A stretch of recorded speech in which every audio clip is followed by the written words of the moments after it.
Hi, I'm Mike Boyle. This week we're going to talk about squat technique, how to take somebody who's maybe not a great squatter and make them into a great squatter. We're not big bilateral squat people. You're not going to see us putting bars on people's backs, heavy loads, but getting somebody to be able to handle this pattern is really essential. People have got to be able to do this. It's fundamental. I look at it as sort of a ABC type thing. They've got to be able to do the reading, writing, and arithmetic part before we can move into some of these other areas. The number one thing when you're looking at somebody, obviously squatting, is what does it look like? Do you like the way that it looks? If you don't like the way that it looks, we've got kind of three alternatives here, and you may be using all three.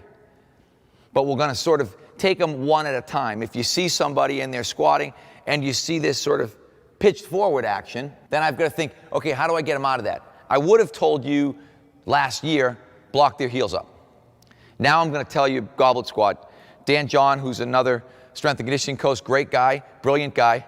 I won't say he invented the idea of goblet squatting, but he did in fact popularize the idea of goblet squatting. If you can imagine goblet squatting, the way he envisioned it, it was like it was a huge goblet that you would drink out of. But the idea is to hold a dumbbell or a kettlebell, and I actually prefer a dumbbell because when you look, what I really want, I want contact on my sternum and I want contact on my stomach. And I know if I squat and the dumbbell's not on my stomach anymore, I squatted wrong. So I can tell a kid, I need two contact points. I need a sternum contact point, I need a stomach contact point.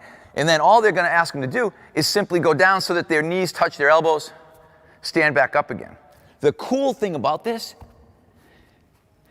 sometimes it immediately cleans it up. It's almost magical.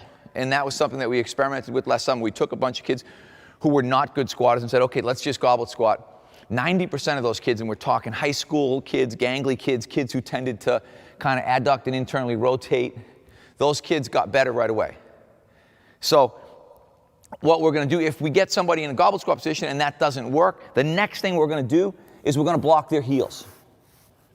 Because if we look here, one of the things that we're going to see is for most people, squatting difficulty is either going to be a core issue or an ankle mobility issue or a combination of a core and an ankle mobility issue.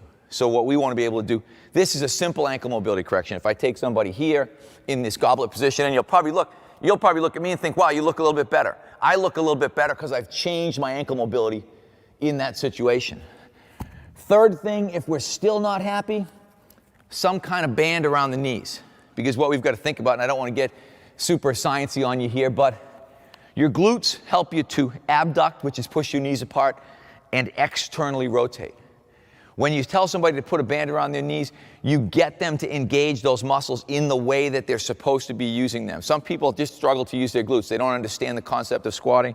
So now if I get somebody block their heels, ask them to stretch that band, and then say, okay, now goblet position here, between those three things, I can probably get a perfect squat in day one out of most people.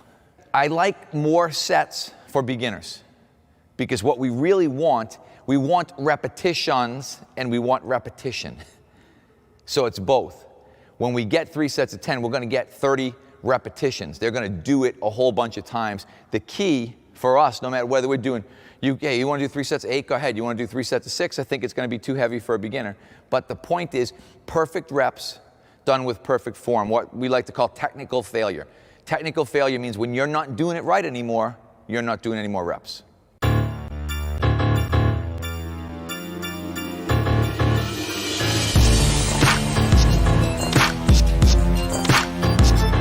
I'm Michael Boyle for Stack.com. We'll see you next week with another strength and conditioning tip.